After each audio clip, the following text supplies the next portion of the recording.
விருதுநகர் மாவட்டம் கிருஷ்ணன் கோவிலில் கல்வி பணியில் கடந்த 34 ஆண்டுகளாக சிறப்பாக சேவையாற்றி வரும் VPMM கல்வி நிறுவனங்கள், கலை மற்றும் அறிவியல் கல்லூரி, பொறியியல் கல்லூரி, நர்சிங் கல்லூரி, கல்வியியல் கல்லூரி உள்ளிட்ட பல்வேறு கல்வி நிறுவனங்கள் ஒரே வளாகத்தில் கோவை கொடிசியா வளாகத்தில் நடைபெறும் இன்டீரியோ அண்ட் எக்ஸ்டீரியோ பில்ட் எக்ஸ்போவில் காவேரியின் புதிய 3 தயாரிப்புகள் அறிமுகம் செய்யப்பட்டது. கோவையில் உள்ள கொடிசியா வளாகத்தில் இன்டீரியோ அண்ட் எக்ஸ்டீரியோ பில்ட் எக்ஸ்போ 2026 ஆகஸ்ட் 7ஆம் தேதி முதல் 9ஆம் தேதி வரை 3 நாட்கள் நடைபெறுகிறது. இந்த நிகழ்வில் காவேரி குழுமத்தின் இணை மேலாண்மை இயக்குனர் லயன் வினோத் சிங் ரத்தோர் அனைவரையும் வரவேற்றார். சிறப்பு விருந்தினர்களாக பங்கேற்ற ரோட்டரி மாவட்ட ஆளுநர் RS மாருதி, சிவகா தலைவர் P ரவிச்சந்திரன், ஃபைரா தேசிய செயலாளர் லயன் S செந்தில்குமார், கோசினா தலைவர் EVP பழனிசாமி ஆகியோர் காவேரியின் புதிய 3 தயாரிப்புகளை அறிமுகம் செய்து வைத்தனர். நிகழ்ச்சியில் பேசிய லயன் வினோத் சிங் ரத்தோர், காவேரி நிறுவனம் 50 ஆண்டுகளுக்கு மேலாக செயல்பட்டு வருகிறது என்றும், தமிழகத்தில் முதன்முறையாக 7 வண்ணங்களில் வாட்டர் டேங்குகளை அறிமுகம் செய்து வைத்தது காவேரி நிறுவனம் என்றும் கூறினார்.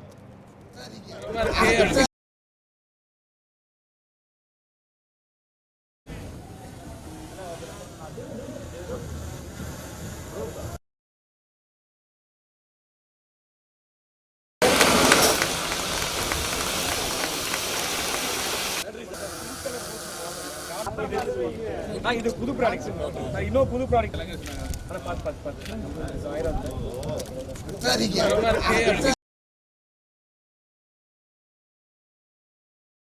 கோயம்புத்தூர் ஜோன் சிவில் இன்ஜினியர் சார்பாக தலைவர் மேற்கொண்டு PhDs அனைத்து தம்பிங்க எல்லாருமே 3 லான்ச்சுக்காக வந்திருக்காங்க. நம்ம இன்டீரியர் எக்ஸ்டீரியர் வந்து நம்ம 7 layer tank Starship Elon Musk மூலமாக இந்த இன்ஸ்பயர் ஆனோம். இலான் மஸ்க் கிட்ட நான் ஒரு விஷயம் கற்றுக்கிட்டுங்க, நீங்கள் வாழ்க்கையில் பின்னாடி பார்த்துட்டு தான் முன்னாடி போக முடியாது. நம்ம பற்றி யார் என்ன சொல்கிறான், இவன் என்ன சொல்கிறான், அவன் என்ன சொல்கிறான்னு யோசிச்சுட்டே இருந்தால் ஒரு படி முன்னாடி போக முடியாதுங்க. முன்னாடி மட்டும் ஃபோக்கஸாக இருந்தீங்கன்னா வாழ்க்கையில் வந்து வளரலாம். ஸோ அதுக்காக தான் அந்த பேர் ஸ்டார்ஷிப். அதுக்கு நம்ம ட்ரேட்மார்க் அப்ளை பண்ணியிருக்கோம். இன்றைக்கி நிறைய ப்ராஜெக்ட்ஸ் சார் 5 லேயர் பத்தாது, இன்னும் கொஞ்சம் லேயர் ஆட் பண்ணுங்கன்னு சொல்லிட்டு இண்டஸ்ட்ரியல் ப்ராஜெக்ட்ஸ்லாம் பார்த்தீங்கன்னா ஒரு 50 டிகிரி டெம்பரேச்சரில் வாட்டர் இல்லை கெமிக்கல் ஸ்டோர் பண்ணும்போது டேங்க் ஆஃப் த வெயிட் ஜாஸ்தியாக இருக்கணும். அதான் நம்ம ஸ்டார்ஷிப் 7 லேயர் டேங்க். சரி, 7 லேயர் டேங்க் வாங்கும்போது என்ன பயன் இருக்குன்னா 15 வருஷம் வாரண்டி கொடுக்குறோம். நார்மல் டேங்க் காவேரி டேங்க் 10 வருஷம். லாஸ்ட் இயர் வந்து நம்ம 5 லேயர் டேங்க் வந்து அத்திக்கடல் லான்ச் பண்ணோம். இப்போ 7 லேயர் டேங்க் வந்து ஸ்டார்ஷிப் லான்ச் பண்ணியிருக்கோம். இன்னைக்கு கட்டுமானத்தில் வந்து நம்ம தலைவர் சார் வந்து பொறியாளர் வந்து பழனிசாமி சார் சொன்ன மாதிரி கட்டுமானத்தில் வந்து இந்த வீடு கட்டும் போது ஒரு கலராக ஒரு ஹோஸ் வாங்குறோம். அந்த ப்ராஜெக்ட் பண்ணியிருக்கலாம் 5 தடவை மாற்றிடும். அது பொதுவாக எல்லாரும் சொன்ன கருத்து. சரி, ஏன் ஒரு கன்ஸ்ட்ரக்ஷன் ஹோஸ் செய்யக்கூடாதுன்னு சொல்லிட்டு தான் R&D, நான் பாலிமெண்ட் டிகிரி வச்சிருக்கேன். ஆனால் சொன்னது வந்து நான் அமிர்தாவில் படித்தேன். ஸோ அது வந்து ஒரு 6 months R&D பண்ணி அதில் என்னென்ன பிரச்சனைகள் வருது. ஜென்ரலாக வண்டி ஏறும் சைட்டில், வண்டி ரெகுலராக ஏறும்போது என்னென்னா ஓட்டையாயிடும். ஸோ நம்ம பைப் வந்து ரெகுலராக எந்த வண்டி ஏறாலும் ஒன்றும் ஆகாது. பட் ஆஃப்கோர்ஸ் அதில் ஒரு கண்டிஷன்னா கீழே ஷார்ப்பாக ஏதோ கல்லில் இருந்தால் ஓட்டையாயிடும். அது சப்ஜெக்ட் இல்லாமல் இருந்துச்சுன்னா 2 வருஷம் தாராளமாக உழைக்கும்.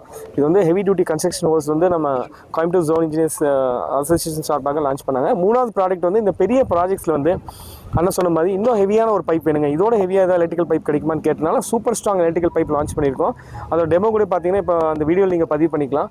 லைவாக வளைச்சி பார்த்தாங்க, ஒரு பொறியாளர் வந்து வளைச்சி பார்த்தாரு, பைப் உடையாதுங்க. இதுதான் நம்ம குவாலிட்டிங்க.